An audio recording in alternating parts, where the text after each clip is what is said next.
You will cheat in marriage if you don't know this about exes and soul ties. Let me ask you something uncomfortable. Why do some people cheat on someone they actually love? Not because their spouse is bad. Not because the marriage is terrible. Not because they plan to destroy everything. But because of someone from their past. An ex. And here's the scary part. Sometimes the cheating doesn't start in the bedroom. It starts in memory. It starts in nostalgia. It starts in a harmless text. If you don't understand how exes and emotional soul ties work, you could walk into betrayal without even realizing it. And today, we're going to break this down honestly. Because marriage doesn't fail overnight. It leaks first. Think about this. You're married. Things are normal. Not perfect, but stable. Then one random evening, you see your ex got married. Or you see their picture online looking happy. Or they text you, "Hey, I was just thinking about you."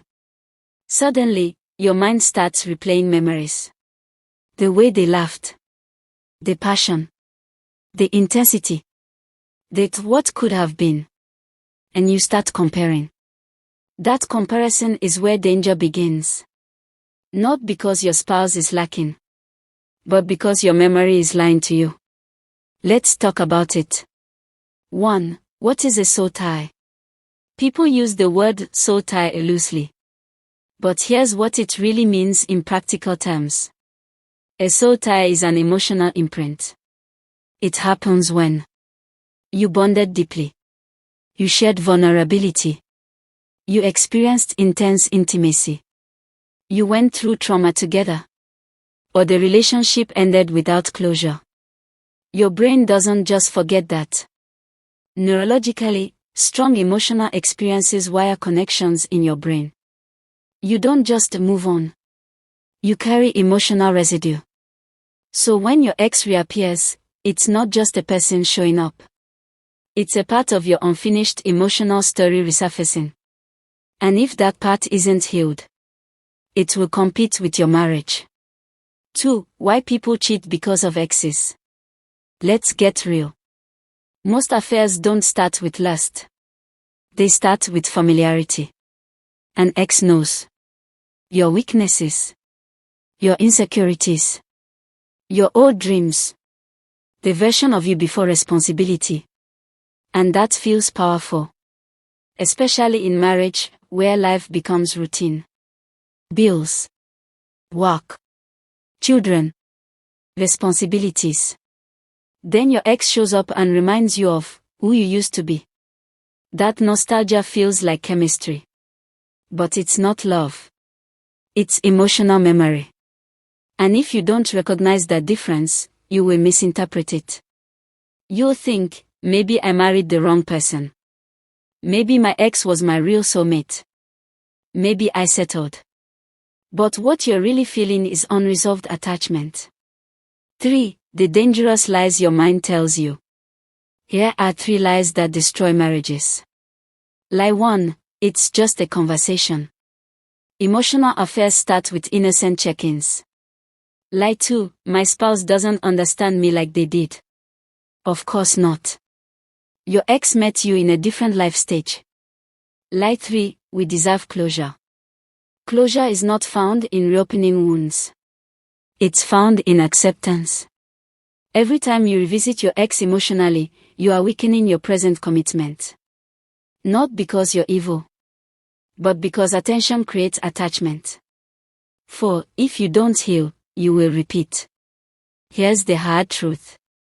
If you still feel emotionally pulled toward your ex, you are not fully free. And marriage requires freedom. Some people get married thinking, a ring will erase my past. It won't. If you still stalk their social media, still fantasize about what if, still compare your spouse to them, still feel anger or longing, you have unfinished business. And unfinished emotions will always look for expression. If not managed, they become opportunity. And opportunity becomes betrayal. So what do? 1. Cut access. No secret communication. No emotional backdoors. No, just friends with someone you once loved deeply. 2. Stop romanticizing the past. Your mind edits out the pain and keeps the highlights. Remember why it ended. 3. Choose your spouse intentionally. Marriage is not sustained by feelings. It's sustained by decisions. 4. Heal properly. Journal. Reflect. Pray. Go to therapy if needed. You don't protect your marriage by avoiding temptation. You protect it by removing access. Listen carefully. The person who destroys their marriage because of an ex rarely planned to. It started with a message. A memory. A moment of weakness. Your ex is not your soulmate.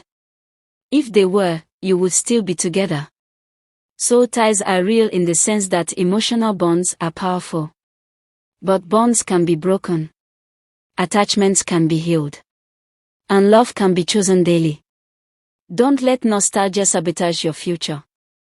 If this message spoke to you, comment, freedom over feelings. And share this with someone who needs to protect their marriage before it's too late. Because loyalty is not just about who you sleep with. It's about who you entertain emotionally.